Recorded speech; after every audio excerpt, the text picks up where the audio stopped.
ليه لا؟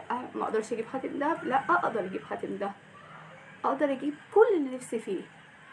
تقدري تجيبي عربيه اللي نفسك فيها، تقدري تجيبي، اصل كل واحد حسب ظروفه. انا مش بقولك هتحوشي بالجنيه، يعني هتحوشي بالجنيه انت بقدرتك انك اول حاجه هتحطيها في البرطمان بتاعك 200 جنيه. انا ما قدرت ان انا اول حاجه احطها 5 جنيه. كل واحد وظروفه. ازيكم يا حبايبي، عاملين ايه؟ يا رب تكونوا بخير. اول حاجه ازاي؟ طب يا مساء الفل، يا مساء الشربات، يا مساء الورد، يا مساء كل حاجه جميله. مساءكم منور. ببركه الصلاه على النبي. اول حاجه كده ابداوا معايا قولوا اللهم صل وسلم وبارك على سيدنا محمد وعلى اله وصحبه وسلم. الفيديو النهارده هنتكلم عن حاجه زي ما انتم شايفين في العنوان. حتى لو مصروف بيتك قليل انا هعلمك تحوشي. هتحوشي يعني هتحوشي بالذوق بالعافيه، لازم تشيلي قرش على جنب. طيب يا هبه هنعمله ازاي؟ احنا اللي جاي على قد اللي رايح، انا هعرفكم ازاي. يلا الاول ادعميني بلايك واشتراك في القناه وفعلي زر الجرس عشان يوصلكوا كل جديد. انا هبه، لو اول مره تشوفيني انا اسمي هبه. بقدم قناه افكار بسيطه واقتصاديه وازاي نساعد بعض على التوفير والكلام زي ما انتم متابعين معايا. اول حاجه تعالوا اشربوا معايا شاي، قلت اعمل كوبايه شاي كده واقعد ادردش معاكم شويه. طيب ازاي يا هبه؟ عرفينا هنعمل الكارثه اللي انت بتقولي عليها ازاي. انا هقول لك يا حبيبه قلبي، انت مثلا نفسك تجيبي حاجه، نفسك تجيبي برفيوم، مش شرط يكون غالي، حاجه ب100 جنيه، حاجه ب200 جنيه، حاجه اللي هو العينات التست الصغيره اللي مش غاليه دي، 200 300 جنيه. طيب هحوشها ازاي؟ ده اللي جاي على قد اللي رايح، حتى ما بيكفيش. انا هعرفك يا حبيبتي تعملي كده ازاي. صلي بينا على النبي عليه افضل الصلاه والسلام.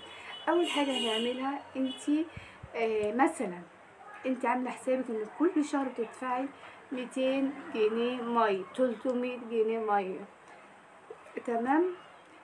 اعملي حسابك يا ستي ان انا هدفع 320 جنيه، حطيهم على جنب. 320 جنيه. بعد كده قولي لو جالك 320 جنيه، 230 جنيه، هتقولي لا ما معيش، لا انا عامله حسابي على 200 جنيه. لا، هتروحي جايه شايله ال20 جنيه زي اللي احنا قلنا عليها دي وتحطيها في برطمان التوفير. ايه رايكم في البرطمان بتاعي؟ هو ده اللي لقيته متوفر عندي فقلت استغله. وبصي عشان ايديك ما تطولش عليه، اول ما تحسي ان المبلغ جاب 100 جنيه 50 جنيه اعملي على طول، جمديه على طول. ما تستنيش ان هو ايه هسحب، مش معايا فك هسحب 50، هسحب في 10، هسحب في ايه، في اي حاجه. دلوقتي مفيش دروس، انت كنت متعوده ان انت تدي ابنك مصاريفه وهو نازل مثلا الدرس، كل درس بتديله 5 جنيه 10 جنيه، ما عادش بينزل كتير، هتديله مصروف يومي 10 جنيه وخلاص، خلصت على كده. حطي اللي انت كنت بتحطيه بتدفعي للدرس، حطيه هنا. كنت رايحه السوق ب200 جنيه، رجعتي عامله حسابك ان انت هتصرفي ال200 جنيه دي؟ لا، ده انا رجعت معايا ان شاء الله معايا 2 جنيه، ان شاء الله معايا جنيه واحد احطه هنا كانه اتصرف بالظبط. راح جبت الطلبات بتاعتي من السوق وراجع ب10 جنيه. 10 جنيه مش بتاعتي، بتاعت ايه؟ البرطمان الحلو العسل ده. انا هفتح معاكم طبعا انا معرفش هو كام، لا بس انا بصراحه كل فتره بجمد الفلوس اللي فيه، اطلع بيبقى عندي فضول اعرف انا عملت ايه، عشان كده بيشجعني اكتر، بيشجعني كل ما اجمد. لا لا لا، ده انا بقيت معايا، ده انا بقيت غنيه، ازود اكتر. تعالوا كده بنشوف البرطمان ده فيه ايه. زي ما انا قلت لك كده يا حبيبتي، المرتب خدتيه تعملي مثلا تشيلي منه 100 جنيه للطوارئ، 200 جنيه للطوارئ، ما اتصرفتش خير وبركه، حطيها على جنب. تعالوا ما نشوف. بسم الله ما شاء الله، الله اكبر، ولا حول ولا قوه الا بالله. دي اتجمدت 100 الاول، وبعد كده اتجمدت 50، احتاجت ال50، لقيت في فكه زياده جمدتها 100. ساعات بروح اجمدها من محل، من جوزي، من اي حد عايز فكه بجمدها من نفس الحد دي كمان. يبقى كده معانا بسم الله ما شاء الله، الله اكبر، 400 جنيه. 1 2 وفي 20 اهي، 40 وفي 50. دي برضو متجمدة، ده متجمدة فضية، دي كانت فضة جمدتها من المحل. يبقى ببعت ابني بصراحة، انا بتكسف اروح فببعت ابني يجمدها لي. تعالي كده 400 جنيه، 50، 70، 80، 90، بسم الله ما شاء الله، 100. كده معايا كام؟ 500 جنيه. 500، قولوا 500. مكملتش كده خلاص اهو، بقيت تحت اهو، بقوا 5 جنيه. يعني كده 505. الله اكبر، بسم الله ما شاء الله. ايه السبب في اني اعرف احوش المبلغ ده؟ لان انا مش كل ما احوش حاجه اروح جري اصرفها، لا. حطي لنفسك هدف.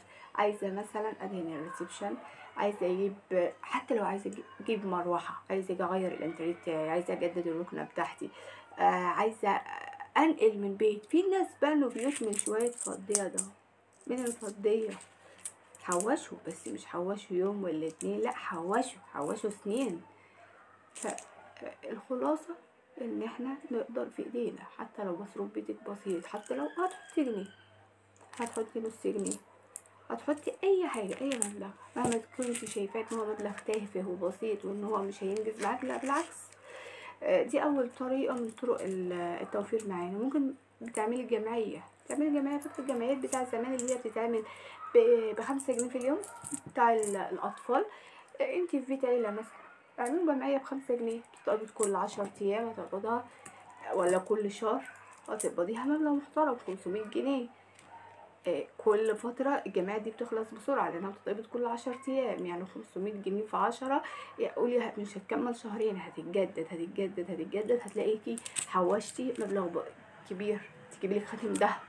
ليه لأ؟ ما أقدرش أجيب خاتم دهب؟ لأ، أقدر أجيب خاتم دهب، أقدر أجيب كل اللي نفسي فيه. تقدري تجيبي عربيه اللي نفسك فيها، تقدري تجيبي، اصل كل واحد حسب ظروفه. انا مش بقولك هتحوشي بالجنيه، يعني هتحوشي بالجنيه انت بقدرتك انك اول حاجه هتحطيها في البرطمان بتاعك 200 جنيه. انا ما قدرت ان انا اول حاجه احطها 5 جنيه. كل واحد وظروفه. ليه ما نمشيش على قدنا؟ ليه ما نبصش لقدام؟ ليه ما لازم نكافح، هي الظروف صعبه، انا عارفه. الدنيا بقت ما عادتش سهله زي الاول، كل حاجه عماله تصعب، الكهرباء عماله تزيد، كل حاجه حواليكي، الخضار غالي، الحاجات دي، غصب عننا مش بايدينا. بس لازم تبينيهم كده ان انتي ست شجاعه، ست تقدري تتحملي المسؤوليه. ايوه انا قدها وقدود، اقدر اعمل واعمل. ايه يعني معايا مبلغ بسيط بس اقدر. ما اقدرش ليه؟ لا، اقدر اعمل.